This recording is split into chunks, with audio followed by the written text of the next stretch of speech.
All right, well, good morning to you guys. It's been a hot minute since I've picked up a camera and actually talked to you guys. It's just everything's been so slow, and it's just hard to compose a month's worth of just mowing ditches, spraying like field sides, just doing really slow moving other different things. It's hard to do.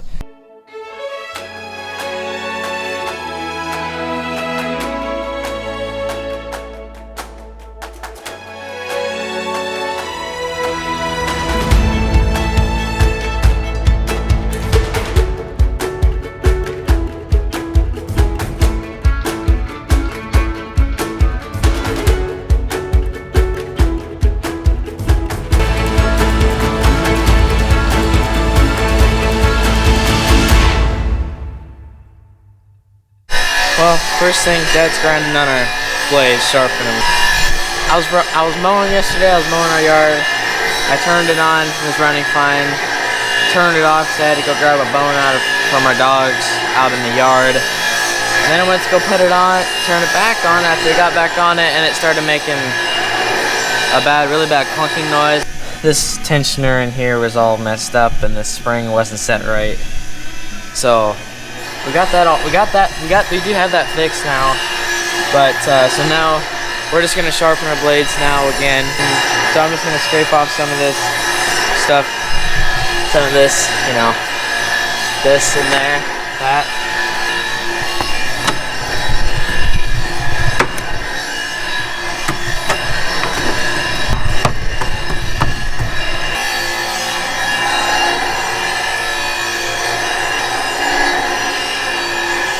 The worst part is I'm still not even done yet.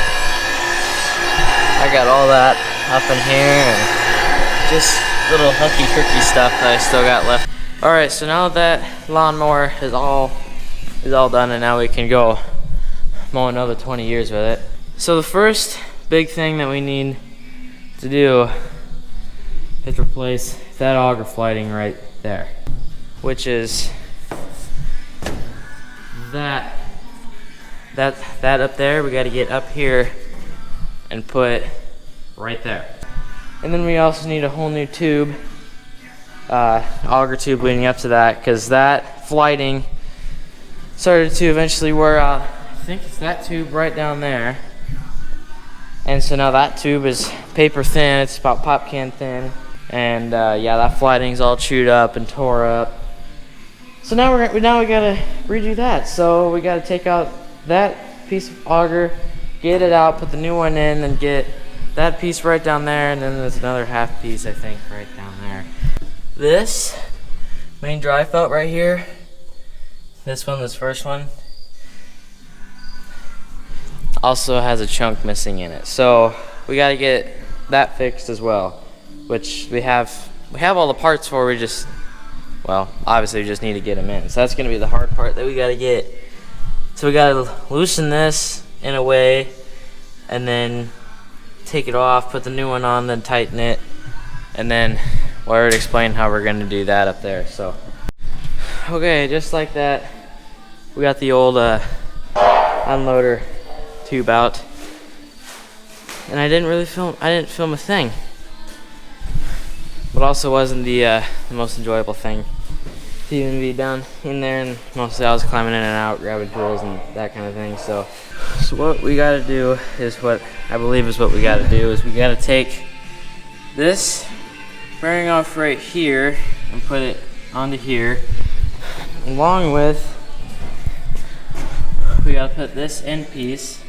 That's what the top of that's what that tube bolts onto, and also what allows these augers to spin and not, bounce around and jump around all over the place. So you gotta take this off, put that on, take that end off, and put it on this new auger end, and then put it back up there. Alright guys, so it's been a little bit since I picked up the camera last, but yeah, we can't put that up there today. But we did get a couple very finicky shields put on this part of the combine. So now I gotta put on a auger tire, and that is a perfect transition into the couple things that we have bought since like a month, like 5-6 weeks ago, since I've last filmed anything. And without further ado, the two things that we've bought recently in like the last, well, I guess it's been a fair amount of time, but you know, in the last month. This is the first thing. It's a Westfield, I have no idea what year it is, 100-WR 100-31. The 100 stands for 10-inch. That's where the 10 comes from. I don't really know why the other 0 is on there, but that's just how they named it. And then the -31, because it's 31 feet long from the start of the flighting to the end of the flighting. So we bought this one for our soybean auger because we have another one that's another 10-inch. It's a Mayrath, so it's a different paint scheme, but it's pretty much the exact same thing. And we use that one for all of our corn. So say these two bins and that far east one has corn in it, then we're going to use that auger. Or if the harvest store and that far east bin has beans in it, then we're going to use this one. So this one's probably just going to mostly stay at the farm. The other one, we got another bin that is a little ways away from here that's going to just hold corn. So then that one's going to keep transported back and forth, and this one's just going to stay here. So before I show you guys the other thing, you guys have probably seen it in the background. Might have just did a little teaser there, but anyway, I got to get this tire on because we brought it home. I don't know, it was like a 30-mile drive, and it drove fine the whole way, from my understanding. I wasn't there when Dad hauled it back here, but anyway, from my understanding, it was fine. And then it sat right here once it got dropped off. And then he got it washing it, did a couple things to it, and just let it sit here. Well, over the last week, it has been, I don't know, about 100 degrees, a little bit under that, and like a heat index of like 115, anywhere from 110 to 120. And the heat made this, well, not this exact tire, but the tire that was on this wheel before pretty much just started delaminating. Like the wires were showing, the tread was literally just peeling off the base of the tire. Like it wasn't, if we tried to move it, the whole tire would just explode and we couldn't even move it.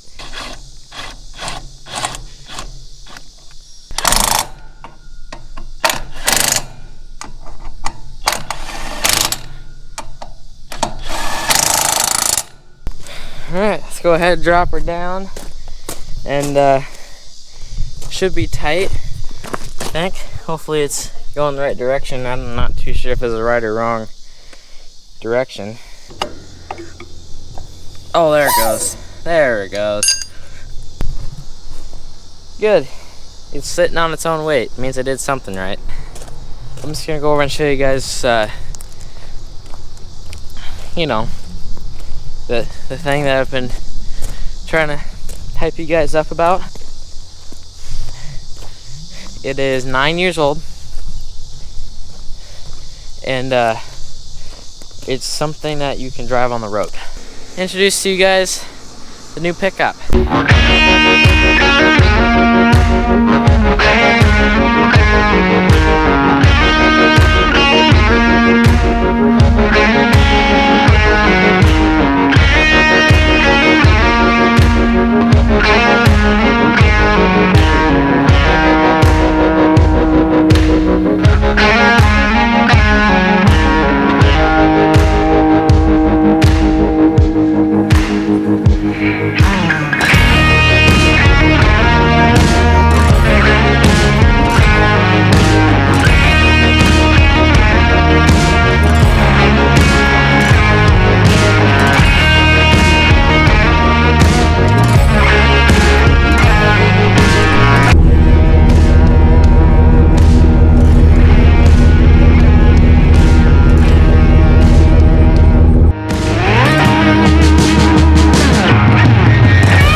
It is a 2015 Chevy Silverado 1500. It's an LTZ, so it's got the leather in it. It's an extended cab, but it's got pretty much just the miniature crew cab doors, so it's pretty much just a miniature version of those. So yeah, like I said, it's the LTZ, so it's got the leather, the flip down seats, floor mats. There's not really much of anything done with it other than it's leveled. It's got nice fuel chrome wheels. I really like these wheels. They look really good. They're nice and deep dished. So I really do like these wheels a lot. With some aftermarket fender flares, I didn't really learn that until, well, pretty much when you bought it. And then pipes. So, and then obviously it's got the old Tractor Supply box, LED bulbs in here, so they're not custom headlights, so they're not smoked or anything, so it means tinted. Alright, well, working on fall equipment, that's pretty much done essentially for the day. As you can see, Dad is washing our 3594. You guys haven't really ever seen that actually work, but hopefully Dad will take a camera with him, or a couple cameras maybe even with him, and show you guys what that tractor can do with our box blade right here. So it's a 10-foot, I think, box blade, Westendorf box blade, nothing special, nothing fancy. How we are going to be going to one of our fields that we are renting, and we are also renting a bin with that in the process.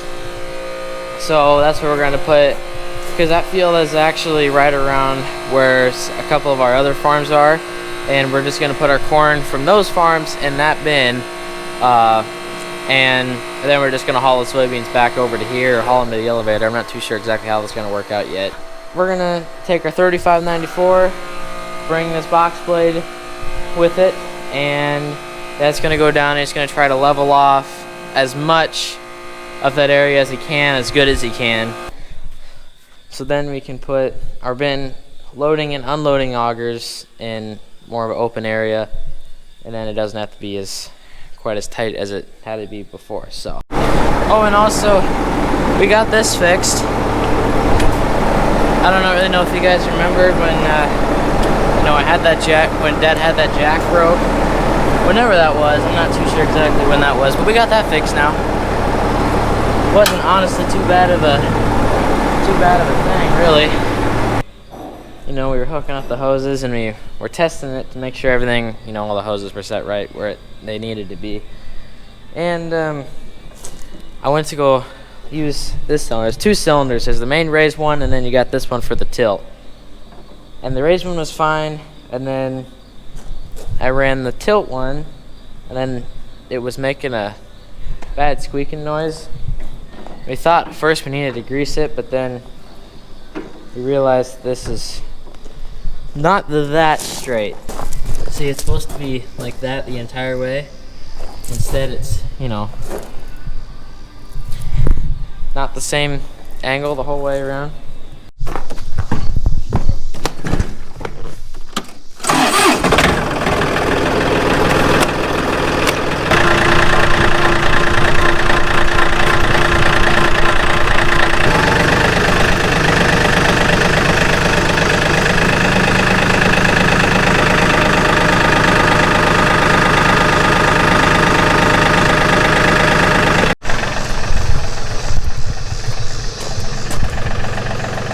Now it's got a little less curve to it.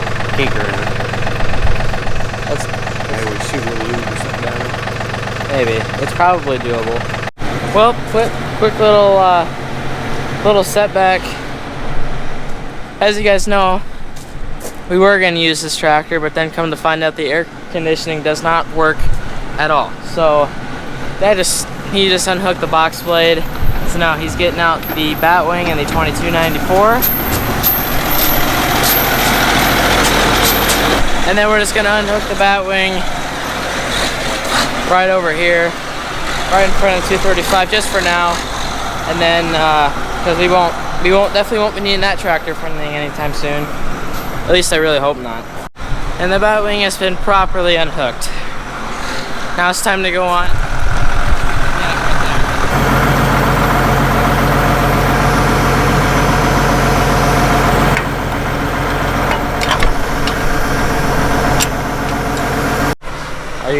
ready to go play in the dirt? I'm ready to go play Ricky Road Grader. Alright. Alright, so we took the black beast right there, as you can see, and we went down to where Dad was working. It's done quite a bit here. I'm just coming to drop him off the camera. It took a while for me to actually get a power source for this camera, but it looks like it's doing pretty good.